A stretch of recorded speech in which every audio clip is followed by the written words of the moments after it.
Well, Governor, you're in the eye of the storm, and that's why you're motivated to preempt what we see behind the closed doors of the bureaucrats, where they're coming to get our guns, but they're going to wait for the sneakiest opportunity. They're wait for a political opportunity. Governor Palin, I think it's important that the residents of Alaska, and I'd love to hear your take on where you got the cojones and what the inspiration was in your political maneuvering out there amongst the bureaucrats and defying the bureaucrats, how you came about putting together these preemptive bills. Working with the lawmakers, easy process and not a politically challenging process, because there's so many Alaskans who understand our Constitution, and they elected me to protect rights in the Constitution. So I was just doing my job. But for me personally, you know how I got to this point of having such great respect for America, for our Constitution, for our rights, was growing up in a family that loves Alaska, loves our hunting heritage.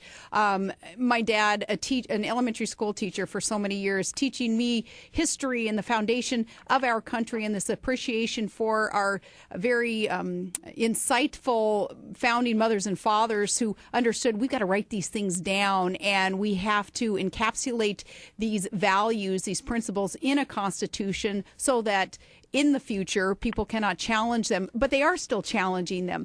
I appreciate the upbringing that I had in a very grounded, unpretentious, hardworking family that just had great appreciation for the Constitution, but that is just so reflective of, wouldn't you say, Michael, most Alaskans? Absolutely, and especially those of us here in the interior where we have to live the hardiest lifestyle, 50 below, dragging ourselves back and forth to work every day and doing it. I mean, I'm third generation. My grandparents came up here with the gold rush. That gold rush, the pioneering spirit, doing it on our own, not depending on anybody else and getting the job done. That is the spirit that I think that founded this country, not just here, but across, spreading from the East Coast all the way out to the West, and then, of course, north with the rush. It is that is the essence of America. Well, Governor Palin, I think one of the most important crossroads of the gun rights issue, certainly it's about self-defense, but it's also about whatever legal use we individuals determine. And I think that your SJR 3, a resolution sponsored by Gene Therault up there, the resolution expresses support for Congress to repealing the ban on carrying a firearm on National Park Service lands. Can you imagine the condition of brain-dead numbnutness of a person going into bear country unarmed? Yeah. Oh, it's absolutely insane. I wouldn't step outside my front door into a situation like that, and of course, neither would you. And I think that's just the best common sense thing that we could do. That's what we're about here in the interior. Moving on to big things here in the state and at a national level with the guns. We're seeing this big thing with Mexico. Now, you live down there, a little down there towards the south, Ted. Are you seeing a lot of that? You were at the big tea party in San Antonio with Glenn Beck. You seeing some big resolve down there to keep our right to keep and bear arms free? Well, it's no coincidence that I am a huge fan of Alaska, and I'm now a resident of Texas, certainly the two best states in the nation. And there are many others. I spent a lot of time in South Dakota and Utah and Idaho and Montana and Wyoming. But I tend to love where the ranching spirit lives, the landowner, the hunter, the fisherman, the trapper. And Texas is alive with that, just like Alaska. And I just edited this afternoon one of our Spirit of the Wild shows that I was very honored and humbled to be invited on a Falcon raid. That's federal and local cops organized nationally, where we execute fugitive felony arrest warrants. Yeehaw. And we did that throughout the night in Waco not long ago. And I know I'm just a guitar player, but I was sworn in as a sheriff deputy in Lake County, Michigan back in 1982, and I've maintained that status to this day. And during these federal fugitive felony arrest warrants, you get a real adrenaline reality of just how evil the recidivism epidemic in this country is, where people with 23 pages of violent crime arrests and convictions are still walking the streets. So make it known that what Governor Sarah Palin has identified and moving forward bravely on is the right of individual, free, innocent citizens to defend themselves and their family against this recidivism, which is a tsunami of evil, monstrous peoples that somehow our failed court systems have let back on the streets everywhere in this nation. So gun rights is more important now than ever. Well, and I think the personal responsibility aspect, Governor, I mean, again, this goes back to the self-determination of Alaskans and the pioneering spirit. We have to take responsibility. There has some point, and I know that's not a popular theory in today's society, of a cradle-to-grave mentality of being taken care of by whichever agency which happen to fill in the blank, but this responsibility to be reliant on ourselves and take personal responsibility for our actions, for our safety, for our own welfare.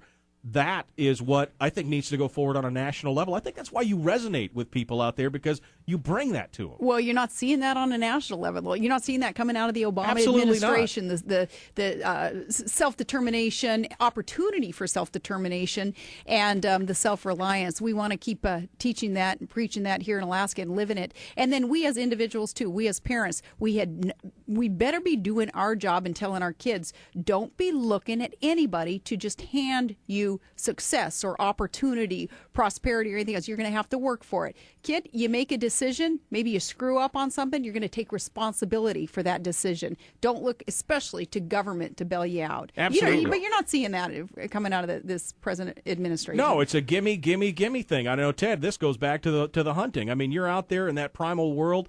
You are taking care of yourself, and you've taught your kids how to go out there and do the hunting and be self-sufficient in the wilderness to take care of those things, to face the wild animal that is life out there, to take care of it.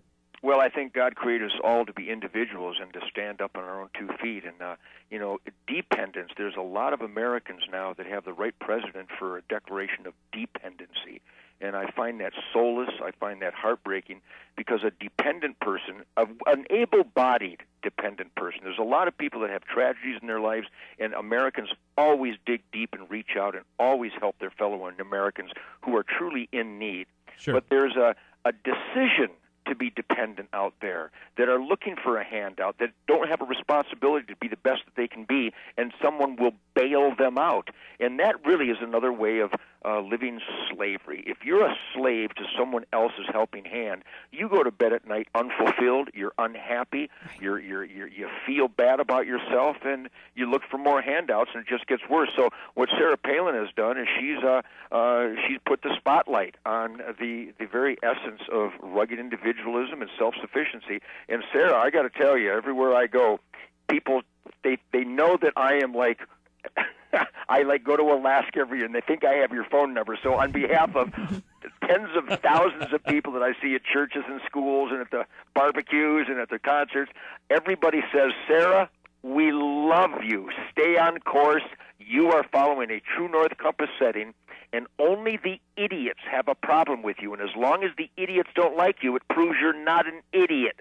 So do not buckle under. And I know you didn't need that from me, but know that there is an enormous army of the greatest families in this nation that love everything you stand for. So not only, I know you're not going to compromise, but here's a little tip from Uncle Ted. Turn up the heat. Yeah. Get tougher. Get braver. And always keep that beautiful smile going. But in your own way, with your logic crowbar, smash them. Yeah. Uncle Ted, I wish you could have been here today, because for a lot of reasons, but mainly we just attended a signing. She just did it across the street here from the station. And there was people out front, and there were people from all over the country, just visitors to Fairbanks, that happened to be there as well.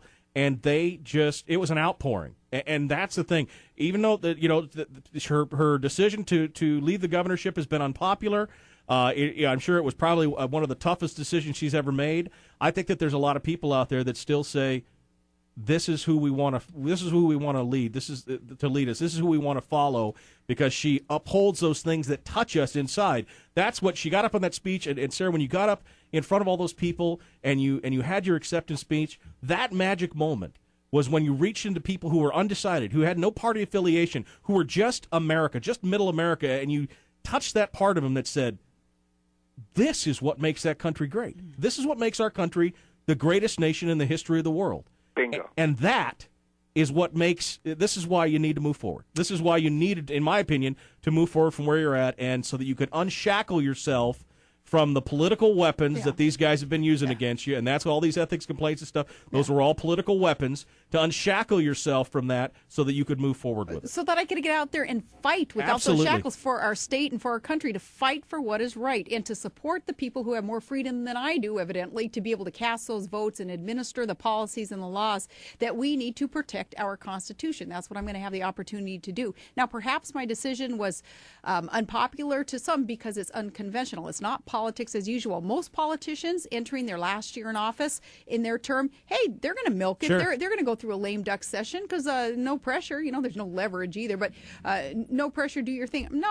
I'm not cut out to want to waste time or waste resources. Sean Parnell is going to lead our state in the right direction. I'm going to be by his side and help him, but I'm going to be freer now to fight for what's right. You're the fighter. Godspeed. That's Sarah. right. Godspeed. You're the fighter. You're going to get it done, and that's what I think what Ted and I are talking about. This is where that's going to go. Ted,